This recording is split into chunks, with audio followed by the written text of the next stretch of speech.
তো এটা বাঙ্গায় অভিজ্ঞতাকে কি কম গরু ছাগলে থাকবো না, আমি এখানে থাকবো। আজকে 3 দিন হলো আমি রান্ধি নেওয়া যান, আবার কি অবস্থা আল্লাহ বাকি ভালো জানে। চারদিকে চট আর কাগজ দিয়ে ঘেরা ঝুপড়ি একটা ঘর দেখে মনে হবে এই ঘর পরিত্যক্ত কিংবা খড়ি রাখার জায়গা, কিন্তু না, এখানে একটা মানুষ বসবাস করে।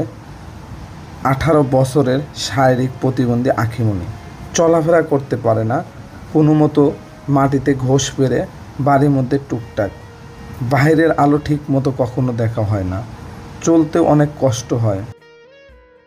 আখিমণির এই চলাফেরা করতে অনেকটাই কষ্ট হয়, তবু তাকে চলতে হয় জীবনের তাগিদে, জীবিকার তাগিদে। খাবার খেতে পারে না, কোনো কাজও করতে পারে না।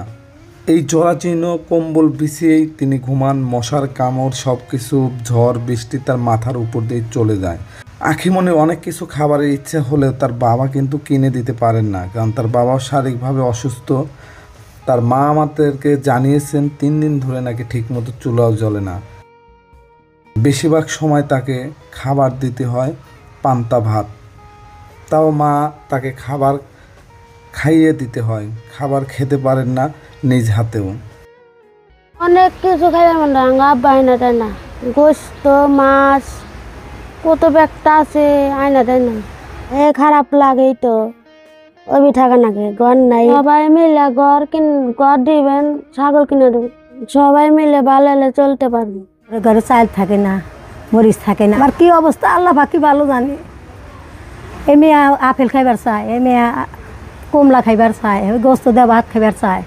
আমি কোন দুটাম ওই যে মরিচ দইলা থুয়া দিছি, 1 নালা ভাতও খাইব না। আবার কান দিছি কুবেরা কি করবো, আর আমার একটু কামে দেওয়া থাকলো নি যে একজনে একটু আইনে দিল। এই যে কয়দিন নিল গোস্ত নিয়ে পাগল গেছে।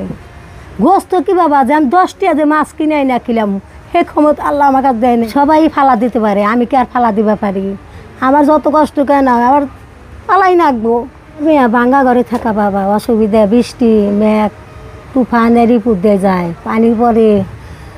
যে আপনারা সহযোগিতা করে আমার মেয়ের ঢোকালা সাহায্য করে আল্লাহ যদি ঘরের একটা জো করে দিলানি, তাহলে বাবা আমি খুশি হইলাম। কোন অবস্থা নাই বাবা, আমি মেয়েরা বললো না পারি না, জল মেয়া বাবা, এই চটমট টানায়া এরা সবাই মেয়া রাখি, যখন মেয়া ব্যাগে বেজে আমার আত্মা বাইরে যায় বাবা, আমার চোখের পানি আমি রাখা পারি না। গরমে জ্বর আমি কান্দি, যারা ছাপড়া সুপড়া দিয়ে দেন, ছাগল মাগল দিলি গেলে এবার সবাই ছাওয়া পারলাম, চলতে পারলাম না।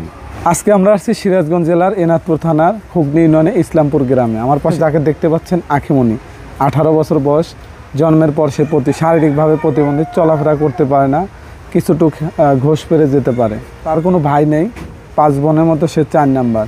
তার বাবা দীর্ঘদিন অসুস্থ, কোনো কাজ ঠিক মতো করতে পারে না। আখিমণি থাকার ঘর দেখতে পাচ্ছেন, এই ফাঁকা জায়গা। ঝড় বৃষ্টি আসলে কিন্তু এই চট টানিয়ে থাকতে হয়। আর নিচের যে চৌকি দেখতে পাচ্ছেন, চৌকি কিন্তু ভাঙ্গা, মানে একটা অস্বাস্থ্যকর অবস্থা। দেখা যায় বিদ্যুৎ না থাকলে মশার কামড়ে তার থাকার জন্য এখানে কষ্ট হয়ে যায়। তো আমরা দেশ এবং দেশের বাইরে যে সকল মানবিক ভাই বোন আছে, যদি 50,000 টাকাতে ছোট্ট একটা ঘর করে দিতে পারি, কারণ বড় ঘর করে দেওয়ার মতো জায়গাও নেই, এবং 40,000 টাকার মধ্যে যদি ছাগল এবং খাদ্য সামগ্রী তুলে দিতে পারি, তাহলে কিন্তু আমরা এই বোনটির মুখে হাসি ফোটাতে পারবো, দিন শেষে একটু শান্তিতে ঘুমাতে পারবে।